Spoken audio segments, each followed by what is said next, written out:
and starting your business in the right way a year from now. It's about kicking off and starting it in the right way today, tomorrow, the next day.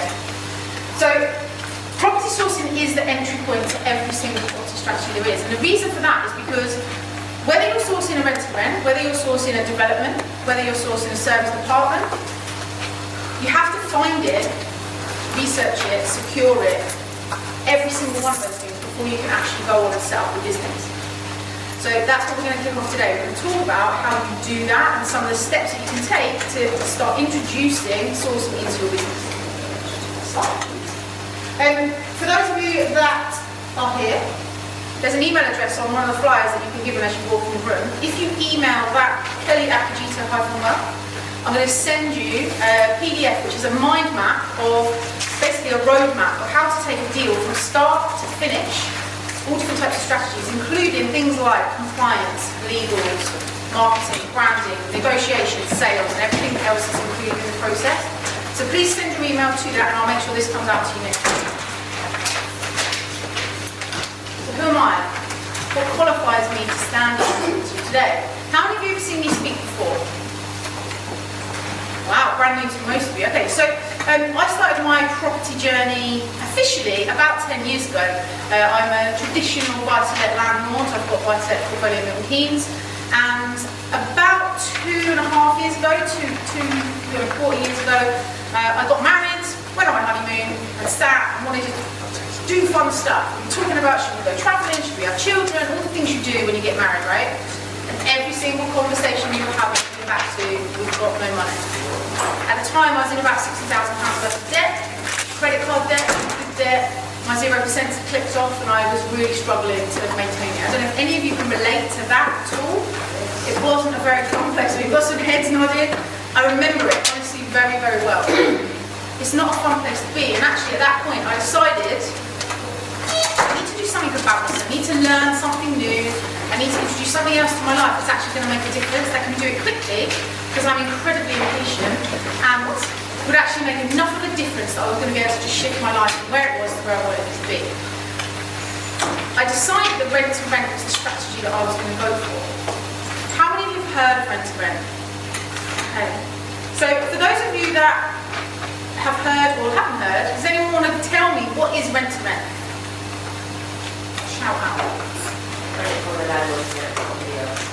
Exactly. You rent it from a landlord, and then you get permission to rent it out to somebody else. Do you want me to grab that? No. You got it, yeah? That is where you rent a house, you then ask for permission to rent it out to somebody else. It's basically subletting. That was the strategy for me, and the reason for that, like the guys at the beginning said, sometimes we think that property you need to have tens of thousands of pounds to get into it. You don't. So for me, coming from a point where I had £60,000 worth of debt, to the next point, I needed to pick a strategy that would give me cash flow quickly, but wouldn't cost me a huge amount of money to get into it. So rent-to-rent was the strategy that I chose.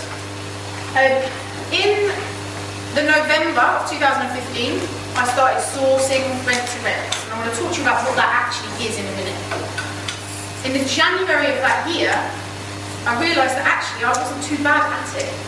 I was getting lots of leads, lots of landlords saying yes to me, and I couldn't do all of the deals myself because they were in different parts of the country. I was getting leads in London, Manchester, Liverpool, all over, and I'm from Milton Keynes. And a little tip for you, if you are going to run a rent-to-rent portfolio, try and do it within about a 45-minute radius of where you live, because otherwise it's really hard to manage. What that means is you've got these deals here, you don't want them, so what do you do with them? What I then learned is that you can actually package these up and sell them as contracts to other investors. So those of you that are here in London, I might get a deal that's in London that will give you X number of profit per month, per year, and I can agree that with a landlord over maybe a 3, 4, or 5 year term. I would then package that up and sell that to someone like you to actually take that contract and run with that house and make the profit. And I would get paid a fee for that. So in January of 2016, I started my sourcing and packaging business, and that's kind of what I've been doing ever since. Now I have a sourcing business, I have a relocations company, I've got a rent-to-rent portfolio, and we are now doing developments in Milton Keynes as well. So it's been a fun couple of years. Next slide, please. 27 months actually. So I contribute to the HMO magazine. I'm one of only 2 accredited sourcing trainers under the Arla Property Mark brand in the country. I've talked for some of the best events in the world, in the country, property events. I run a training company now and all the other property businesses as well. I was also nominated for Property Investment of the Year last year for the Property Investment Award. So that's what qualifies me to talk to you today, I guess, is I want to share a little bit of what I've done in the last 27 months that has taken me from, where you guys say that some of you are now, to actually being in a really different position. And my life's pretty fun now. It's not the same as it was. I've cleared my debt, and it was everything I'm going to talk to you today that's allowed me to do that. So what is property sourcing?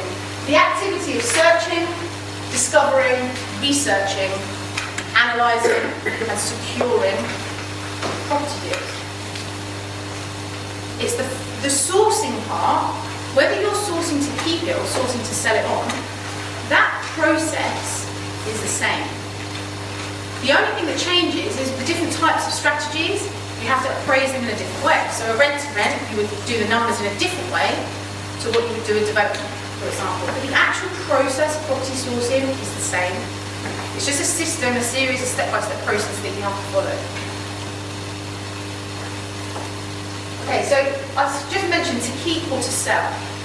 If you're sourcing to keep, that's obviously where you're going to be building your own portfolio. And if you're sourcing to sell, that's what I mentioned about packaging on for a fee to somebody. Okay? Okay, so if you're sourcing to keep, you've got you. You are the investor in that relationship. You're going to be taking that house on, you're going to be running it, you're going to be buying it, or renting it, or building it, whatever it may be. Okay? If you're sourcing to sell it on, there's a little triangle. So you have the property owner, or the landowner, you have you, the sourcer in the middle,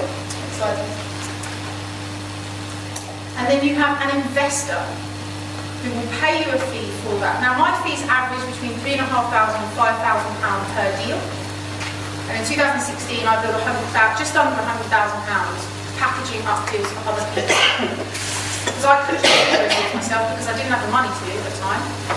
And what you're able to do is monetize everything that you can't physically keep yourself. It's a really cool strategy. Has anyone done that before? Packaged everything up? Sold anything on? A couple? Okay. Does that sound interesting to anybody? Yeah, lots of smiley faces. So the 3 things I want to talk to you about today are the things that you need to perfect to be able to source, whether you want to source to keep or source to package. These are the 3 key things that you really need to get good at and definitely introduce into your business so that you can actually keep it off effectively. So, who knows Tony Robbins or has heard of Tony Robbins? Yeah?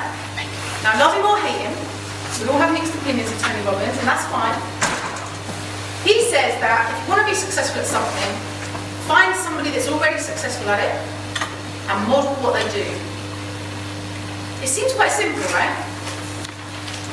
But quite often what happens is we try and reinvent the wheel a million times. We take what's working and we jump out of the starting gate going, I've got this great idea and I'm going to do it this way instead. Actually, if you just model what is already working, you will see quicker, more successful results sooner. When I first started, I had a mentor. He's told me do this, this and this. When I started to actually just follow the rules that he'd given me, I started to see results much better. Thank you very much. So the system I follow is what I call the sourcing made simple system. Setting up, becoming compliant. There's a really, really big push on this in the industry at the moment. You have to follow certain rules when you set up your business. You have to be compliant with HMRC. You have to be compliant with data protection. There's lots and lots of things you need to think about with that. Once you're set up, you then start to actually do the sourcing, which we're going to get into in a second.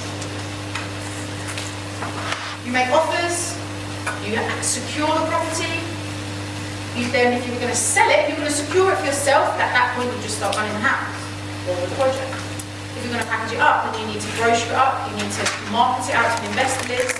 You need to then secure your investor, coordinate all that process, and take it right through to the completion stage. Actually, if you model a system that's already working, you're going to be able to do that far more efficiently than you could start to do, which is what I started to do when I first It's not a business. So the first thing we need to start doing for sourcing houses is we need to speak to the people that have the houses, right? Landlords and agents are the most obvious choice here.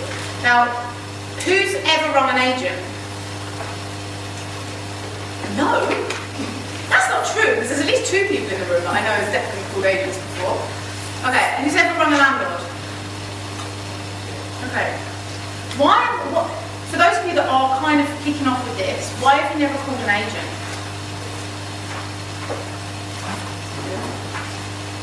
Usually the answer is because they're a little bit scary, they know more about the industry than me, I'm a bit nervous about it. Would that be fair to say? Yeah, got some lovely heads now giving me the answer. Yes. Whenever you ring anybody, okay, you need to start with understanding what it is you're trying to do. There's a guy called Simon Sinek who I love. I think he's an incredibly intelligent guy. This link here, if you guys can see that, there's a video on YouTube, it's about 18 minutes long. It's really worth watching because what it will do is help you really dissect the reasons that you're doing what you're doing. It's only when you really understand, and what I'm not talking about here is understanding your why from like a cliche perspective, what drives you and those things. What I'm talking about is what does your business do? Why are you doing it? Who are you doing it for? What that allows you to do is when you pick up the phone to an agent or to a landlord, is you can really qualify tangible benefits for them to work with you. So what is the reason for them to work with you instead of anybody else? You need to understand that and understand your business before you can really communicate that effectively to a customer. Does that make sense to everybody? Yeah? So definitely jump on that link and have a watch of that video. The quickest possible route to your first deal. Now, there's lots of very clever ways that you can do marketing, inbound, outbound, online, offline, networking events like this. There's loads of different tactics and techniques that you can use. But in my experience, the quickest possible route to your first deal is to use broadcast type marketing or sales. To pick up the phone and speak to people. To get out like you guys have done today, to events like this, network, talk to people. In this room, there'll definitely be people that will buy deals, people that can find deals, and there might even be your customer potentially in here that wants to give you a deal. Get out and talk to people, because that is the only way you're going to be able to build a profile, build your relationships, and actually grow your business and push it forward. Who is terrified of cold calling? So one of my mentees is up here, it's on my mentorship, she's stuck her hand up, but I forced her to make it anyway. So who else is frightened of cold calling? Why are you frightened of cold calling? You don't know what you're going to get. Absolutely. Whether or not it's going to be, as you said, cold or warm. Yeah? Your expectation, rather than what you actually consider. Yeah. Absolutely. So for those that can hear the lady at the front, she said it's not really knowing what's going to be said at the other end and how to kind of prepare for that and what the expectation is, and actually that starts to make everybody's stomach churn most of the time. To be honest, when I first started, it made mine churn as well. That's a really normal way to feel when you're picking up the phone to somebody you don't know. There are a few people in the world that are super confident about ringing anybody, but not everybody. So what do? Practice, absolutely, definitely. Really, I believe that the only difference between me and where you are now is 2.5 years of practice. That's it. I was sat in an event just like this not that long ago. The first one is always the most scary, always. What I tend to try and get my students to do is to actually do in batches. So that when you pick up the phone on the first thing on a Monday morning and you're kind of like weekended and everything's just a bit fuzzy, by the time you get to lunchtime, calls are easier again. How many of you are working in this business or trying to start this business around a full-time job? Yeah, a lot of it. That's where I was as well. So I had a consultant, like a sales consultant, and I also had a business that I ran. So I actually had 2 jobs, technically, and I started this business around this. I then sold my other business because it took way more money than that did. That business taught me every way not to run a business, actually. This can definitely be done around other commitments, whether you're working, whether you're a carer, whatever it might be, whether you're at school, whether you're like 18, you're still studying, and doing that full time. This stuff can be done around this thing. I think fundamentally there are some underlying rules to everything you do when you're on the phone when you're making a cold call. Doing what you say you're going to do is a really important one of them. If you're trying to build relationships with agents, call them back when you say you're going to. Don't mislead them with who you are when you're doing it. If you are sourcing on behalf of an investor, don't build a relationship with an agent and tell them that it's going to be you that's buying the house. Because when you come to actually introduce a third party, it just pisses them off.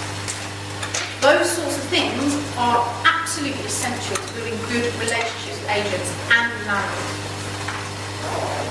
And track your activity. I'm going to talk about tracking in a minute, so I'm going to just skip by that. But if I can have the next slide, please. Sometimes picking up the phone in the first place is really terrifying. So what I wanted to give you guys today is the first 3 questions that I ask whenever I pick up the phone to anybody for a few different strategies. Because if you've got the first 3 questions and you can get them talking, the rest of it kind of flows. It's about that immediate, what do I say, how do I introduce myself, what should I do? So, let's say you found a house on Rightmove, okay, and with these ones, this is, actually not Rightmove, this is direct to vendor. So you've found a house on Gumtree that's been advertised for sale, let's say. I would ring the number, and I'd argue that if they're advertising with their phone number, with somebody to call them to buy their house, that's not a cold call. Yeah, I'd argue that is a very warm call. You have a fix for their problem. They have a problem, you have a solution. Ring them up and tell them what you can do to help them. So, is it still available? Why do we need to ask that question first? Yes, correct. Well done. Because there's a number of people out here that actually forget to ask this. Spend 5 minutes talking and then realise the house is gone. Actually, it's 5 minutes you can spend on the phone with another potential client. How quickly are you looking to sell? Why is this important? Say again? Yes, seems how desperate they are. To see how desperate they are. Motivation. In this industry, motivation is often the thing that you need to choose the type of offer, type of structure that you can give them that is the right one for them. Why does motivation matter? They're distressed. Yes. Yes. Absolutely. What the lady said is that if they're distressed, they're highly motivated, they need to fix that problem, what that means is if you can give them a solution that fixes that problem, even if it is a creative one, like an option, or something like that, they're more likely to say yes to you. Now, there is an underlying rule in everything we do, which is we are not there to screw every single penny out of the deal for ourselves. Okay, I know there are sources out there that don't necessarily follow that rule. It's all about creating a win-win-win all the way through. Make sure that you get paid well, your investor makes some money, and they get fixed their problem. But it's about being fair and remembering that it's a human being business, and we're in business with people, so it's not about ripping people off. Okay, and the third one, if you could wave a magic wand, what would you like to see happen? What do you think this question does? This one, say again, whoever that was. So, what this does is it opens the dialogue. Because we're not asking closed questions, we're asking open questions. It forces them to start telling me what they need. Now, if I say to you, I need this, this, this and this, and you can give me this, this, this and this, the likelihood is that I'm going to say yes to you, right? So what would you like to see happen in an ideal world? They do a lot of the work for you. They tell you what you need to do to structure to get it right for them.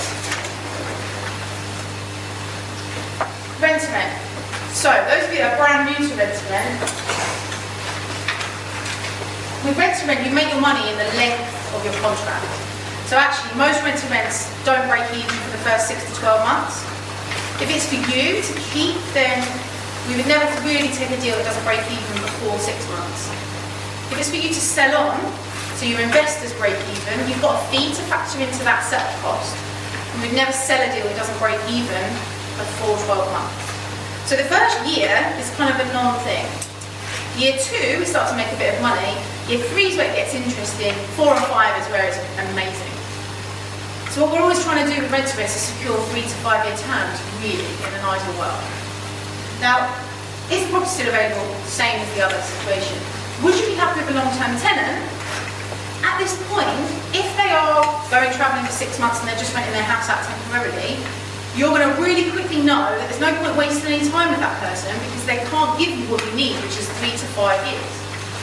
So are you happy with a long-term tenant? We're already pre-framing with that particular client that everything you're going to talk to them about is going to be long-term, long-term, long-term, because that's how you make your money. That's the service you're offering them. If that's not right for them, you can get it out of the way straight away. And the third one, can I confirm you're happy with a company let? With rent-to-rent, ultimately, you're going to be running a business. So that landlord or that agent needs to be comfortable that you're not a normal tenant. You're not an AST tenant. You're going to be signing a company let or a common law tenancy, and you're going to be running that house in a different way. You're going to be needing permission to sublet, which an AST doesn't necessarily give you.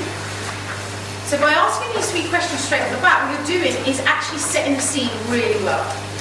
If you approach this and you pretend like you're a normal tenant, and then you go and see it and you've got a relationship and they want to rent it to you, and then you say, oh, and by the way, I'm a company and I'm going to do this, you piss them off, you'll lose your lead. It's really important you do this right from the beginning. I mentioned activity tracking. So it doesn't really matter whether you're doing this full-time, part-time. Tracking your activity is a really important thing. And the reason for that is if you've got no idea what you're doing at one end in terms of numbers of calls and what your results are at this end, you've got no way really of seeing, one, if you're getting any better, or two, where the bottleneck is, where is it, what bit do you need to improve in your own skills to be able to see better results. So if you're making, in this example, 57 calls a week, and you're doing 2 deals a week, that'd be an amazing month, right? That'd be very, like, I don't do that very often.